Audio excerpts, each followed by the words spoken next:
Здравствуйте, уважаемые коллеги! Мы начинаем вебинар о проведении школьного и муниципального этапа Всероссийской олимпиады школьников по искусству. Традиционно мы всегда встречаемся с вами вместе с Еленой Николаевной Черноземовой, но сегодня у нее экзамены приемные в аспирантуру, поэтому она делегировала вот эти полномочия мне, Кузнецовой Веронике Вадимовне, заместителю председателя предметной комиссии. Сегодняшнюю встречу я хотела бы начать с приятных для нас цифр.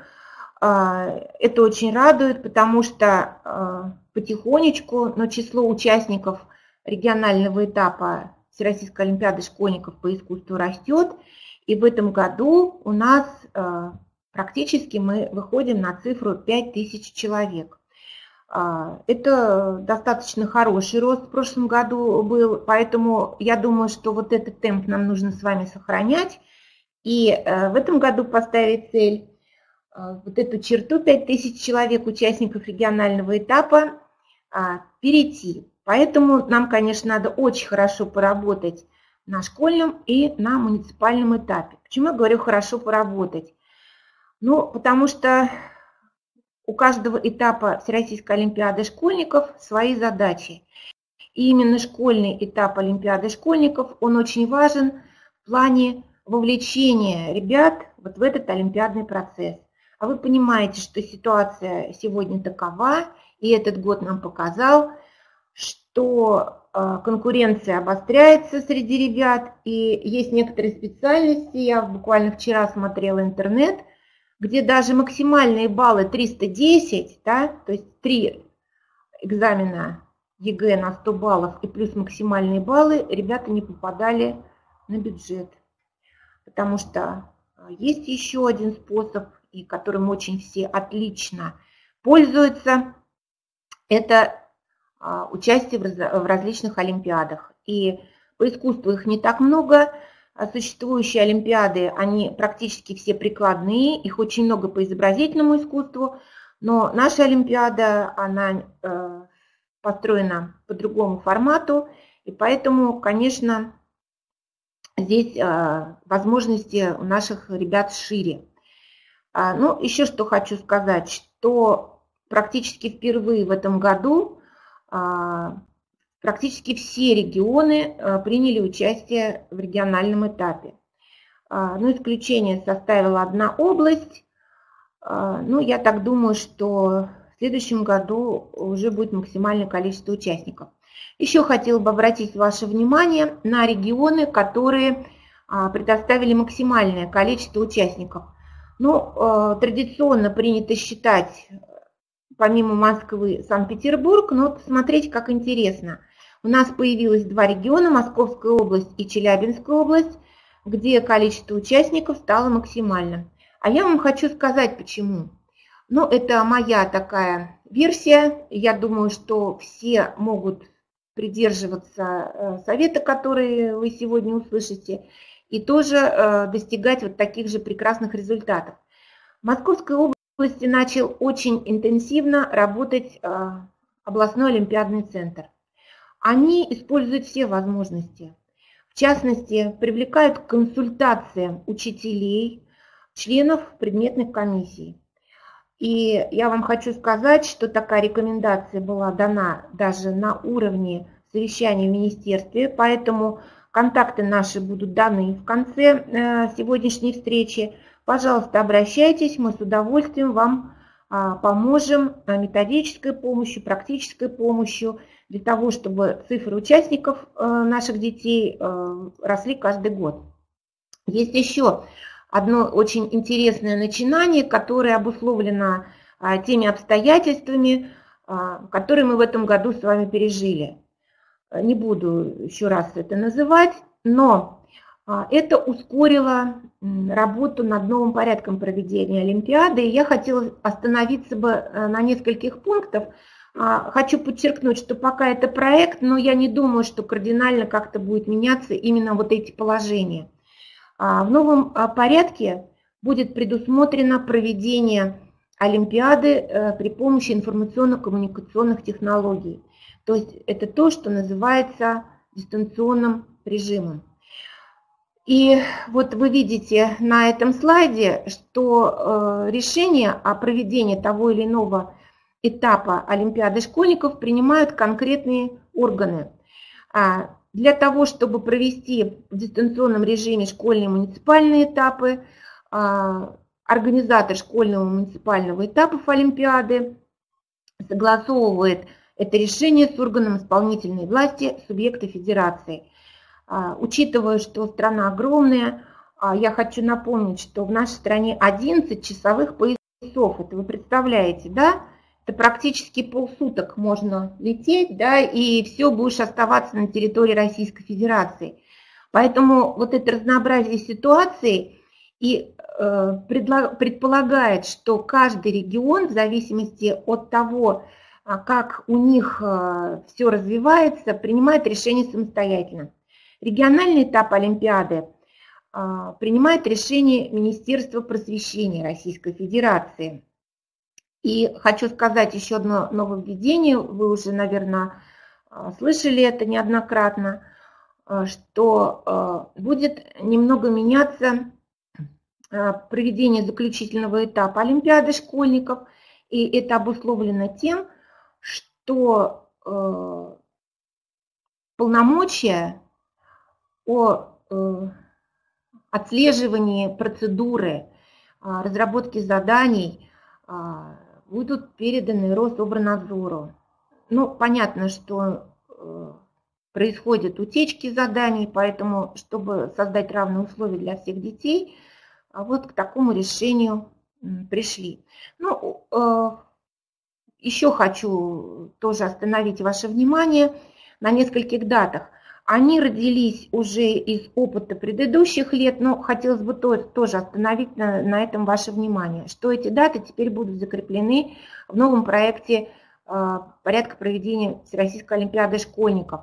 То есть школьный этап должен завершиться до 1 ноября, муниципальный до 25 декабря, региональный этап не позднее 1 марта и заключительный этап не позднее 30 июня.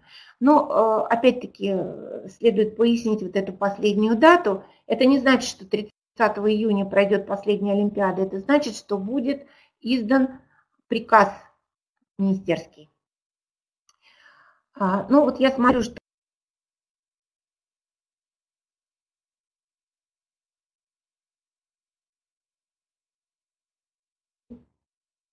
очень бы хотелось, чтобы эта активность была еще и в плане вопросов, для того, чтобы мы могли вам их пояснить. Ну, давайте остановимся непосредственно на задачах школьного этапа Всероссийской Олимпиады школьников. Ну, как я уже говорила, он способствует выявлению направленности интересов обучающихся. Недаром теперь участвовать в Олимпиадах школьников могут дети, начиная с 5 класса. И надо понимать, что, выйдя из начальной школы, они попадают совершенно в другую среду, и у них вот такой интерес новизны, новых предметов, новых учителей. Поэтому, конечно, нужно вот этот момент уловить и как можно больше детей увлечь участием во Всероссийской Олимпиаде школьников. Вот сразу возникают вопросы. Ну, официально такого предмета, как мировая художественная культура, не существует. Но я вам хочу заметить, уважаемые коллеги, что наша Олимпиада называется «Искусство». А искусство в школе представлено двумя предметами – изобразительным искусством и музыкой. И надо сказать, что вот как раз вот эти два предмета и являются базовой основой для участия в Олимпиаде по мировой художественной культуре. В 5 классе у детей начинается еще один предмет – история. И в этом предмете тоже затрагиваются вопросы искусства, связанные с той или иной исторической эпохой. Поэтому, если такой краткий обзор сделать, то получается, что у нас, в общем-то, очень хорошее поле действия, поэтому вот этот интерес детский надо, конечно, очень активизировать и пользоваться этим моментом. Также школьный этап выявляет уровень развития ключевых компетенций предметных, общекультурных, учебно-познавательных, коммуникативно-информационных, ценностно-смысловых. И очень важно, что именно начиная участвовать именно с 5 класса, дети получают опыт участия школьников в олимпиадном движении, а он очень важен, потому что, вот поверьте, что участие в различных этапах олимпиады, оно детей приучает к следованию некоторого порядка, который потом пригодится им в более старших классах. Ну, давайте дальше мы пойдем. Традиционно школьный этап олимпиады состоит у нас из 2 туров. Первый тур – это аудиторное выполнение олимпиадных заданий, но учитывая ситуацию, вполне можно заменить его дистанционным выполнением олимпиадных заданий. И второй тур – это защита домашнего задания в формате, предложенном оргкомитетом олимпиады. Это фактически защита выполнения творческого задания. Отдельно хотелось бы остановиться на принципах составления олимпиадных заданий. И вот очень бы хотелось, чтобы вы все-таки этих принципов придерживались, потому что иногда это носит некий формальный характер и не отвечает именно тем задачам, о которых я вам говорила. Ну, во-первых, обязательно принцип соответствия содержания задания содержанию учебного предмета. Я особенно хочу подчеркнуть, что даже такое требование планируется закрепить в проекте порядка, что мы должны обязательно опираться на содержание федеральных государственных образовательных стандартов. То есть для нас это опора на те предметы, которые я вам перечислила. Второй принцип значимости, который определяет включение только наиболее важного предметного содержания. Ну, понятно, что искусство – это такая необъятная часть культурного наследия человеческого, что просто невозможно объять необъятное. Поэтому мы, конечно, опираемся на школьном этапе на хрестоматийные образцы общения с искусством. А следующий принцип научной достоверности, он очень важен, потому что искусство, хоть и считается другой сферой, отличной от научной, но принципы научности у нас все-таки существуют. Это причинно-следственные связи, например, да, принцип историзма. Можно еще другие принципы назвать, от которых мы не должны отходить. Есть еще один принцип системности. То есть мы должны все-таки продумывать то, что задания школьного этапа, они будут фактически в том же виде представлены на других этапах олимпиады, но они будут усложняться, расширяться, конструироваться. Вот на слове «конструироваться» я остановлюсь чуть позже. И, например, принцип возрастающей трудности заданий от этапа к этапу. Ну, на этом я уже ваше внимание остановила. Структура заданий первого школьного этапа аудиторного тура. Ну, как правило, это где-то до 30% достаточно простых заданий, которые может выполнить любой участник. Почему это так? Ну, потому что у нас такая задача – привлечь как можно больше детей к этому предмету. И примерно 70% заданий должны представлять более усложненные задания и задания творческого характера. Они как раз и выявляют тех детей, которые заинтересованы, имеют интерес к предметам искусства. Всего, напомню, у нас 5 типологий заданий.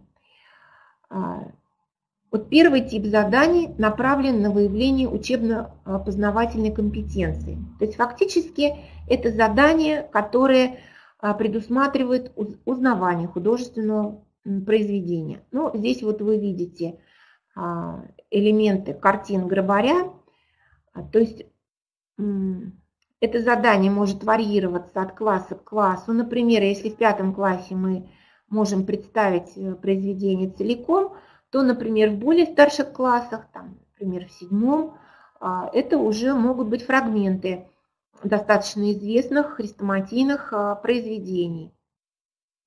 То есть таким образом мы определяем некую предметную подготовленность учащихся способных потом принять участие в следующем муниципальном этапе. Вот, например, образец первого типа заданий. Ну, помимо того, что могут быть фрагменты художественных произведений изобразительного искусства, это могут быть какие-то художественные тексты. Также возможно использование музыкальных произведений. Но сразу вам скажем, что несмотря на то, что музыкальные произведения – это очень интересный тип заданий, не всегда мы их используем на школьном этапе, потому что могут возникать проблемы с аудиозаписью. Конечно, если у вас есть возможность проводить школьный этап в специально оборудованном кабинете, например, в кабинете информатики, где у каждого ребенка может быть индивидуальный доступ к прослушиваемым произведениям, то, пожалуйста, это могут быть и произведения музыки. Ну, вот, например, еще раз, первый тип заданий. Узнайте произведение по его описанию, напишите имена 3-4 действующих в нем персонажей и напишите имена деятелей искусства, имеющих отношение к созданию определенного вами произведения. Но помимо знания, здесь нужно еще какой-то некий кругозор иметь, да, то есть некий багаж. Поэтому сразу вам хочу сказать, что в качестве подготовки к участию в Всероссийской олимпиаде школьников надо активно использовать внеурочные часы, которые это не только выход за рамки предмета, но это активизация экскурсионной работы, это активизация просмотров видеофильмов, кинофильмов, обсуждение, посещение виртуальных выставок. Сейчас этого контента очень много. И хочу вас как бы сориентировать на очень интересный сайт, который начал работать в рамках национального проекта. Называется kultura.rf. Сайт находится в ведении Министерства культуры, поэтому все новые активности, которые происходят в сфере культуры в нашей стране, на этом сайте представлены. Также там есть очень хорошая подборка архивных документов, где все можно бесплатно посмотреть, бесплатно обсудить, поэтому это очень хороший ресурс для нас. Следующий тип заданий. Ну, вот опять-таки такой же тип заданий, который относится к первому, это, например, определение, к какому творческому объединению могут быть отнесены вот эти указатели, да, и какие яркие метафорические названия творческих объединений могут отражать специфику, представленную на изображениях. Еще хочу сказать, что все рекомендации по типологии заданий, данные в методических рекомендациях, которые были высланы в комиссию. Так. Сразу вот еще раз хочу обратить внимание, вновь поступил вопрос. Здравствуйте, обычно в школах не преподают МХК. Какие предметники могут заниматься подготовкой к Олимпиаде по МХК? Ну, совершенно очевидно, помимо предметников, у учителя должен быть, во-первых, большой интерес к этому предмету, общая эрудиция. Ну, традиционно совершенно разные учителя этим занимаются. Это могут быть и учителя истории, и учителя литературы, и учителя изобразительного искусства, и учителя музыки. Знаете, в идеале было бы, когда усилия этих 4 предметников объединились бы. Почему это очень важно? Ну, это важно еще и для тех предметов, которые я вам назвала, кроме музыки и изобразительного искусства. Потому что, как правило, дети, которые увлечены гуманитарными предметами, они могут выбирать ЕГЭ по истории, да, ЕГЭ по обществознанию, они могут выбирать иностранный язык. И вы знаете, как правило, задания, связанные с культурой, входят тоже в эти экзамены. Ну, кстати, и в олимпиадные задания вот, наше искусство тоже входит. Посмотрите, обратите внимание.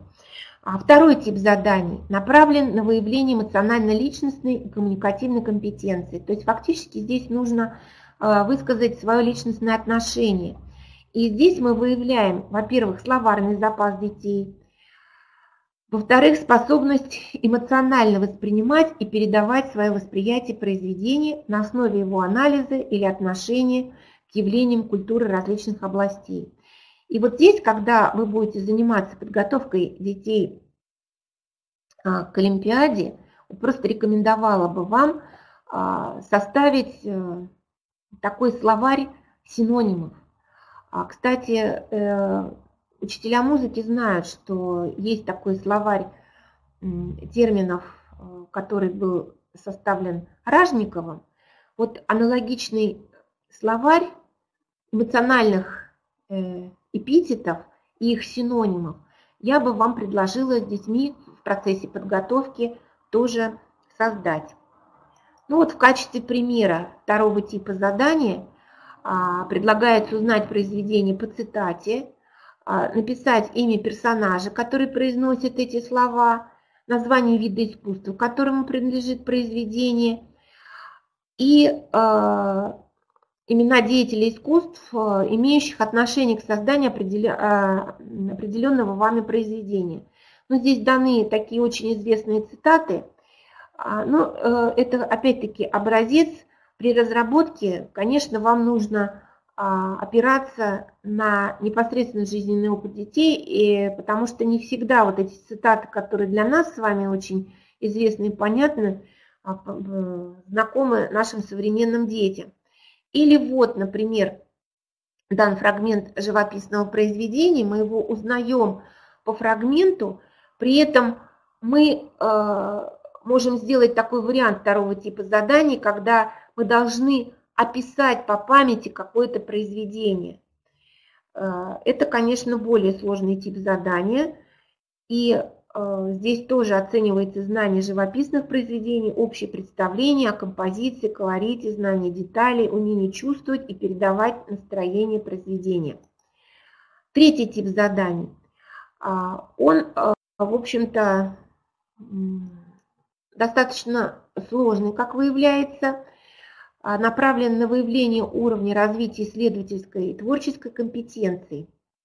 Ну, во-первых, конечно, ребята должны иметь специальные знания в области искусствоведческие знания и умение участника анализировать произведения искусства.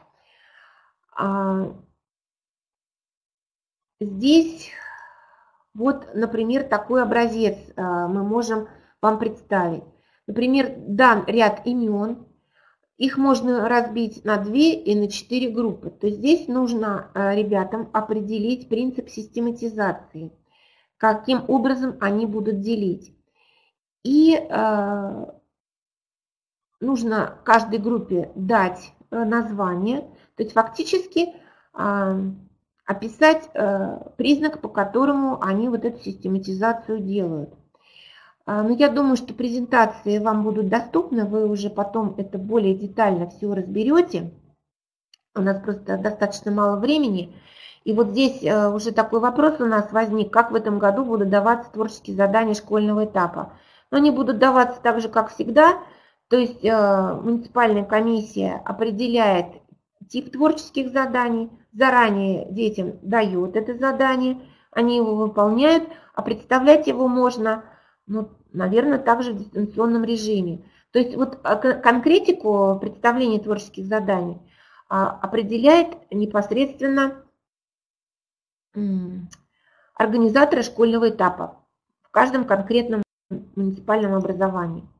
И вот в качестве вариантов третьего типа задания может быть такие осложнения, как дополнительно определить автора произведения, назвать другие произведения этого автора, описать общую композицию произведения, ответить на вопросы, расширяющие представление о творчестве этого автора. Четвертый тип заданий направлен на выявление специальных знаний и искусствоведческих способностей.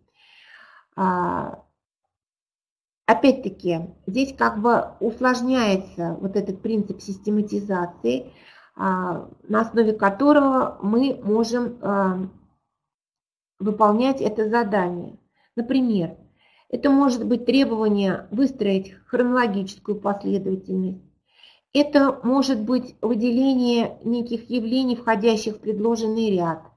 Это может быть исключение из ряда признака или названия, не соответствующего ряду, при определении логики составления ряда. Ну, это то, что мы называем лишнее понятие. Да? И соотношение и соотнесение определений с рядами названий явлений искусств.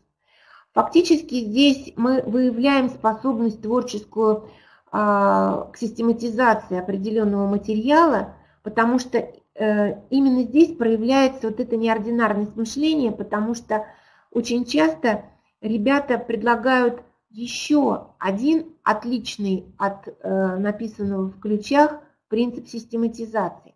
И вот здесь вот хотелось бы остановить ваше внимание, потому что проблема проверки заданий, она для нас очень актуальна. С одной стороны, вот когда ребята проявляют такой неформальный, очень неординарный подход, например, к систематизации каких-то явлений, мы не всегда можем прописать варианты правильных ответов в ключах. И здесь, конечно, комиссии, членам жюри, которые проверяют задания, нужно быть готовым к тому, что ответы могут отличаться от модельных ответов, которые прописаны в ключах. И здесь уже, конечно, нужно рассчитывать на подготовленность, на компетенцию члена жюри, на его готовность проявить собственный творческий подход к оценке правильности ответа, который дает участник. Вот честно, поверьте, это реальная проблема, с которой сталкиваются дети не только на школьном муниципальном этапе, но и на региональном этапе, потому что к нам приходят письма, в которых именно выявляется эта проблема. И когда мы проводим вебинары, очень часто такие вопросы возникают со стороны организаторов и со стороны часто учителей, чьи дети участвуют в том или ином этапе. Потому что вы понимаете, что сегодня это очень важно, потому что вот не проявляя такого творческого подхода, мы очень часто лишаем детей выхода в следующий этап Всероссийской олимпиады школьников. А мы должны, конечно, именно вот этих неординарных детей всячески продвигать.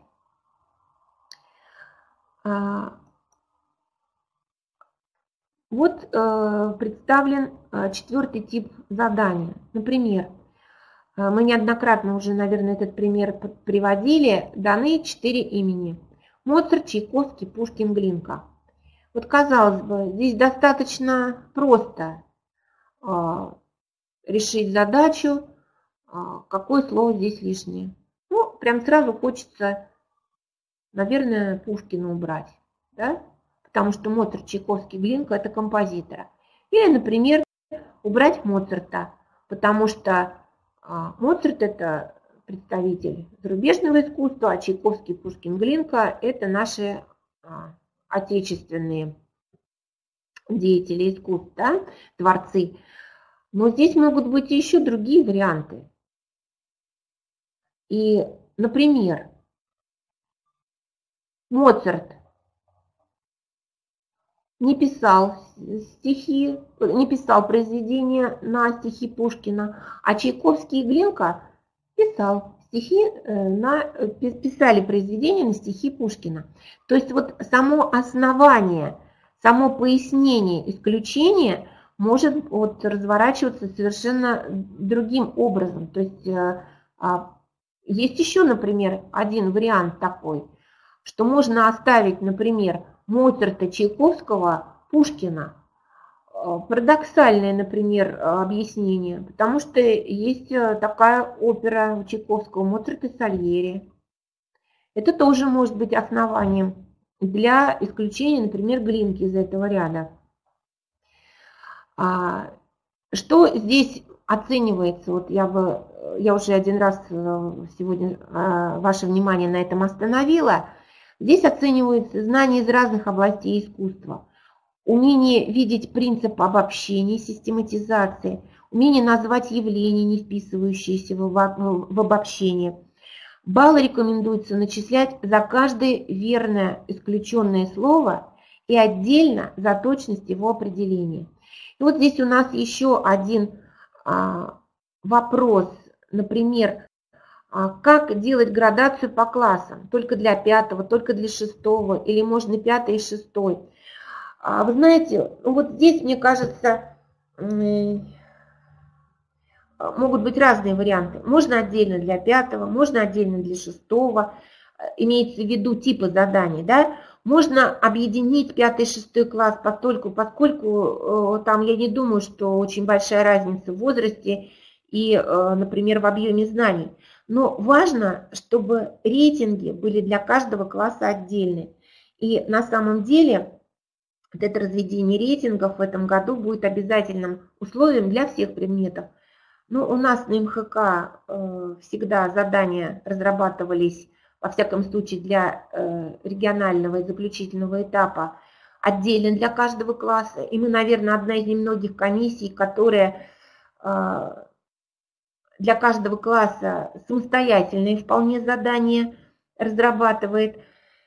И мы уже давно пришли к тому, что для каждого класса нужны отдельные рейтинги. И мы даже пришли уже к тому, мы уже неоднократно говорили о том, что у нас даже разные комиссии проверяют задания для 9, для 10 и для 11 класса. И, как правило, эти комиссии формируются из года в год. Я не могу сказать, что с одними и теми же членами жюри, но костяк составляют одни и те же члены жюри. Ротация членов жюри соблюдается очень четко и достаточно жестко, потому что из Москвы не так много членов комиссии приезжает. В основном формируются члены жюри за счет представителей региона. Еще вот здесь такой вопрос возникает, на какие учебные программы по МХК можно ориентироваться при выборе произведений искусства для заданий, или можно брать произведения из других источников. Хочу сказать, что официальных программ по МХК не существует. Во всяком случае, примерная основная образовательная программа, которая размещена на сайте Министерства просвещения, включает только музыку и изобразительное искусство. Поэтому, я уже говорила, мы опираемся на произведения, с которыми наверняка дети знакомы. Для этого нужно посмотреть учебники по музыке, по изобразительному искусству, посмотреть те главы из учебников истории, которые связаны с искусством, и, собственно говоря, привлечь активно источники, связанные с культурным наследием конкретно вашей местности. То есть это очень важно, потому что какой-то хотя бы интерес к истории своего края у ребят возникает. И выясняется, что история богата культурным наследием. Например, у нас была Олимпиада несколько лет назад в Смоленске. Но Смоленск – это вообще просто кладезь, такой кладезь источников для составления заданий, потому что очень много людей, которые действительно такой вклад серьезный внесли в развитие отечественного искусства, родились на Смоленщине. То же самое может быть и с вашим регионом. То есть нужно здесь вот такую активность проявить. Еще здесь такой вопрос. Поясните, пожалуйста, задание по Репину и Левитану. Дается ряд репродукций живописных произведений Репина и одно Левитана. Здесь совершенно понятно. Например, вы даете 3 картины Репина и 1 картину Левитана. И ребята должны узнать, какая картина здесь, например, лишнее. Но вы пишете в задании, что дается 3 живописных произведения Репина и 1 произведение Левитана. То есть на школьном этапе мы детей ориентируем на то, что они должны вычленить. То есть здесь вот не то, что мы даем 4 произведения, они должны, например, сами определить автора. Все равно у нас должно сначала быть сформулировано задание, что должны дети сделать. И таких вариантов может быть очень много. Так, что значит привести аналогичные примеры заданий? Ну, например, картины не Репина и Левитана, а, например, дано 3 произведения Чайковского и 1 произведение Глинки. Ну, то есть аналог – это разработка заданий по некому образцу. А к какому произведению искусства вы, например, обратитесь, это уже ваш личный выбор и ваш личный опыт. Опять-таки, на школьном этапе практически каждый муниципалитет разрабатывает свои задания. Но мы все время говорим, что мы уже подходим к такому этапу, когда и школьные задания должны разрабатываться все-таки на уровне таком более обобщенном, что ли. Например, в Московской области эти задания уже разрабатывает региональный оператор. Ну, понятно, что мы не можем вносить изменения в порядок, но в каждом регионе, например, эту организационную работу, поскольку олимпиадные центры сейчас начинают очень активно работать, каким-то образом нужно упорядочивать. Так, еще один задание. Можно ли найти методические рекомендации по составлению олимпиад по искусству на сайте просвещения? Вы знаете, ну вот я вам честно прямого ответа на этот вопрос дать не могу, потому что просвещение – это уполномоченная организация. Мы им рекомендации олимпиадные отправили. Вы знаете, наверное, это нужно взять нам на заметку. И у меня будут контакты на презентации в конце нашей встречи. Вы просто мне напомните еще раз, напишите, я постараюсь вам ответить. Есть какие-то требования по историческим этапам, которые должны быть представлены в заданиях, или это на решение региональной комиссии? Вот опять-таки, жестких требований нет. Мы сейчас говорим с вами о школьном этапе. И здесь у нас, конечно, наверное, преобладающий интерес в том, чтобы как можно больше детей включилось в эту олимпиаду. Поэтому мы опираемся именно на жизненный опыт детей, которые у нас участвуют. И, как я уже говорила, мы все-таки опираемся на некие хрестоматийные примеры. Вы знаете, как ни странно, это могут быть даже репродукции из учебников. Вот, может быть, я сейчас уже не совсем в контексте. Например, репродукции, которые еще несколько лет назад были вклеены в учебник русского языка для того, чтобы дети давали описание картин. Да? То есть мы не привязываемся к конкретному историческому этапу или к конкретной исторической эпохе. Мы все-таки должны понимать, что могут дети знать на уровне 5 класса, что могут знать дети на уровне 7 класса, а что, например, на уровне 9 класса, какой у них вот этот опыт зрительный и опыт именно вот этого комплекса кругозора накоплен. Все-таки здесь нужно подходить как-то более индивидуально к этому, тем более в отсутствии каких-то реальных программ по предмету. И 5-й тип задания – это выявление способностей самостоятельного поиска. Вот это такой несколько экспериментальный тип заданий, который мы предполагаем, можно на школьном этапе выполнять. Не совсем, я признаюсь честно, понятно, каким образом это можно делать в дистанционном режиме, но мне кажется, и в дистанционном режиме это тоже можно делать. Мы всегда предлагали в течение 15 минут давать детям возможность при выполнении заданий школьного этапа пользоваться источниками из интернета. но при этом должно быть конкретное задание, что они должны найти. И здесь мы проверяем не столько, что они нашли, а каким образом они могли это представить, выполняя задание. Это очень важный аспект, который проверяет очень многие навыки. Во-первых, ориентирование в обширном материале, это владение методами поиска, это выявление способности предъявлять результат работы. И я так думаю, что в дальнейшем нам нужно будет расширять этот тип заданий, потому что именно он и является тем ключевым навыком, который важен современному человеку. И дальше, например, пример задания 5-го типа. В 2020 году отмечается 180-летие со дня рождения Петра Ильича Чайковского.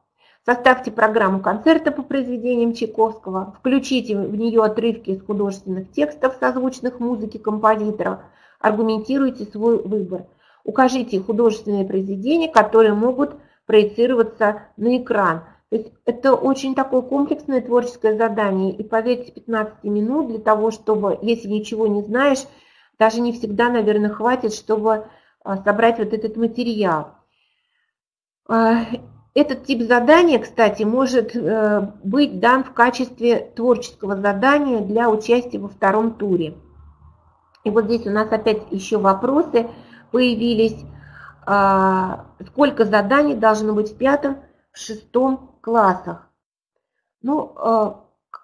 Так, сейчас как раз у нас тут есть требования к заданиям. Где-то примерно до 8 заданий разного типа мы используем в 5-м и в 6-м классе. И вот сейчас наша встреча уже с вами подошла к концу. Еще раз по поводу методических рекомендаций. Вот мои контакты. Кстати, я работаю в Институте художественного образования Российской академии образования. Приглашаю вас к нам на курсы повышения квалификации. Мы будем рады вас видеть, мы будем рады общаться с вами. Пишите, если какие-то возникают у вас вопросы, мы рады вам помочь. Спасибо большое за внимание.